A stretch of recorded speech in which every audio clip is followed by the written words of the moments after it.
Nós continuamos as nossas meditações a respeito dos efeitos da Eucaristia. Ou seja, quando nós recebemos a Santa Comunhão, quais são os resultados que ela gera em nossa alma? Nós já vimos que a primeira coisa que a Eucaristia faz em nós é que nos une a Cristo. E desta união nós precisamos amá-lo. O segundo efeito, quando nós recebemos a comunhão, é que a graça santificante que nós recebemos no nosso batismo, ela é conservada, aumentada e renovada. Sem a graça de Deus nós podemos nos salvar? Não. Mas como eu dizia ontem, esta graça ao longo da nossa vida pode ir crescendo. E o que é que faz esta graça em nós? Faz com que nós amemos a Deus como Ele deve ser amado, mais e mais. Então, esta graça precisa ser conservada em nós. E todas as vezes que pecamos, nós saímos da graça de Deus. E para nós recuperarmos desta graça, voltamos ao confessionário. Hoje nós vimos nas leituras aquilo que pode ser o terceiro efeito. A primeira leitura, o Salmo e o Evangelho, nos falam de uma realidade chamada pecado. Não sei se vocês já ouviram falar. A primeira leitura diz assim, no versículo 19: reconhecemos, Senhor, a nossa impiedade, os pecados de nossos pais, porque todos pecamos contra ti. Aí o Salmo diz assim: ajudai-nos, nosso Deus e Salvador, por vosso nome e vossa glória libertai-nos, por vosso nome perdoai nossos pecados. E depois o Evangelho diz isso: o Filho do Homem enviará os seus anjos, e eles retirarão do seu reino todos os que fazem os outros pecar ou praticar o mal. O pecado nos ronda, assim como a morte. Todos os dias precisamos optar, decidir, escolher entre fazer a nossa vontade e fazer a vontade de Deus. Sendo que a vontade de Deus é sempre justa, perfeita, amável, bondosa. E se nós, irmãos, pudéssemos todos os dias ter um remédio que nos blindasse, que nos vacinasse contra o pecado, será que nós não faríamos? Será que nós não gostaríamos de injetá-lo na nossa veia? Mais do que isso, é que a cada Santa Missa, na nossa alma, é injetada uma dose potente, sobrenatural da graça para nos proteger contra os pecados futuros e contra os pecados veniais. Quem diz isso não sou eu, quem diz isso é o Catecismo. Nos diz o Catecismo, no parágrafo 1393. A comunhão nos separa do pecado. O corpo de Cristo que recebemos na comunhão é entregue por nós.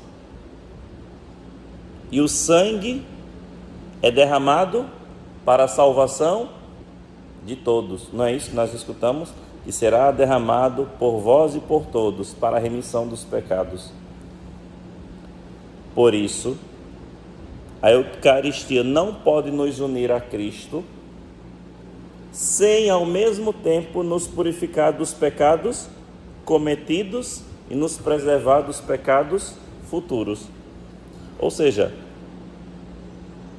aqui nós já aprendemos algumas coisas.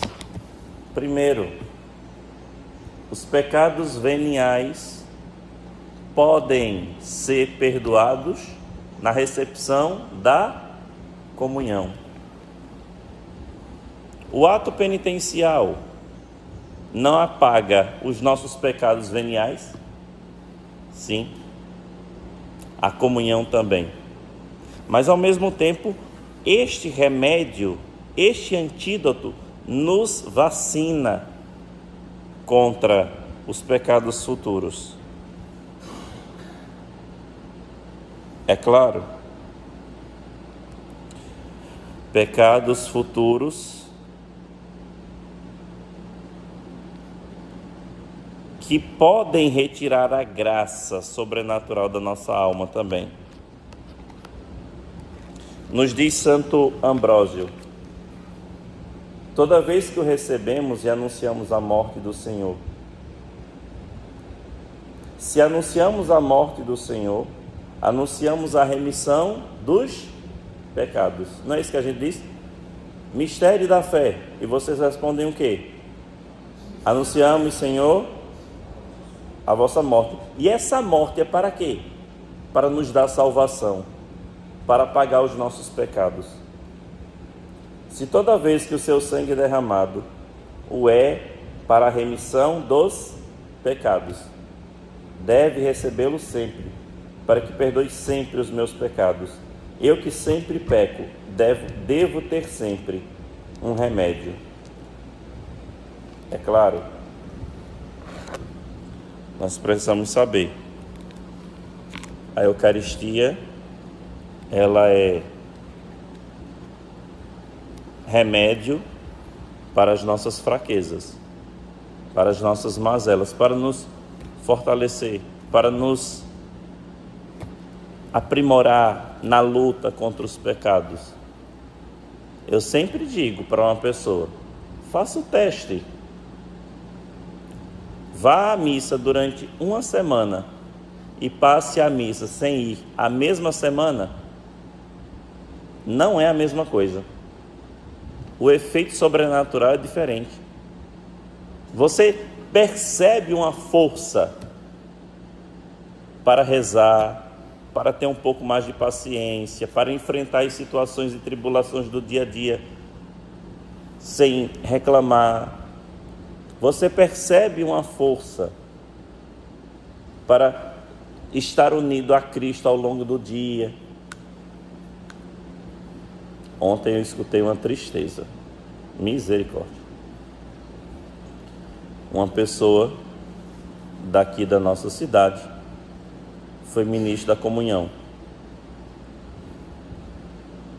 E o sujeito não sabia o que era pecado mortal quando eu perguntei a ele: você sabe o que é pecado mortal, meu filho? Ele disse: não. E como é que tu foi ministro da Eucaristia? Já imaginou? Então, a comunhão deve ser recebida em estado de graça,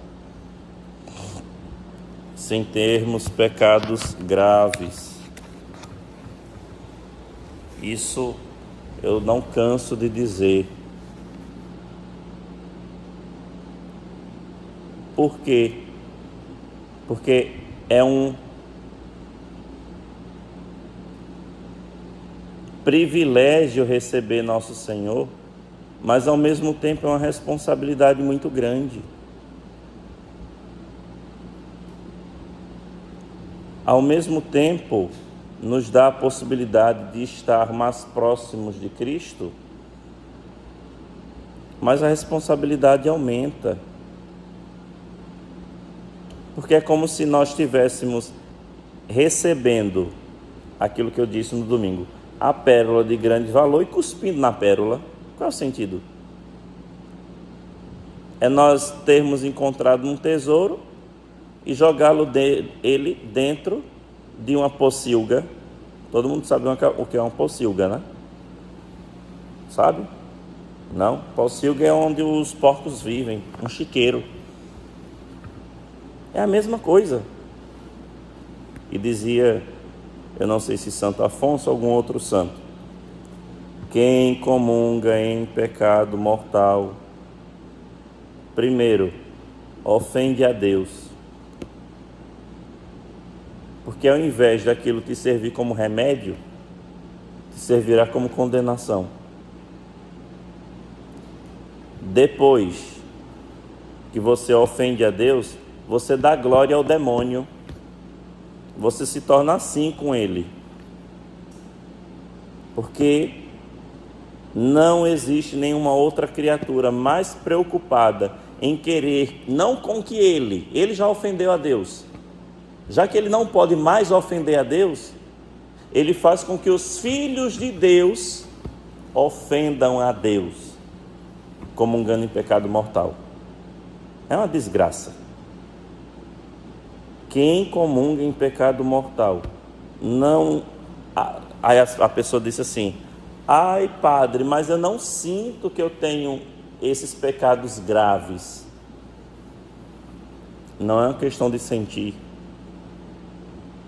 Não é uma questão de gosto.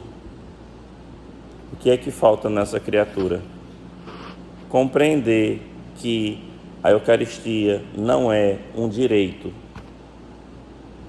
Para receber a comunhão, antes de mais nada, é preciso ter uma preparação prévia, estar em estado de graça e desejar receber Cristo como remédio. Então, na comunhão no dia de hoje, apresentem em especial os pequenos pecados, as pequenas fragilidades, os pecados que nós chamamos mais corriqueiros de veniais. Jesus, me dê força para vencer isso aqui. Irmãos, até mesmo as mentiras que nós vamos contando ao longo do dia, ao longo da semana. Isso aqui também são pecados veniais. Então, no dia de hoje, peça a nosso Senhor esta graça. Senhor, ao longo dessa semana, ajudai-me a vencer os meus pecados veniais.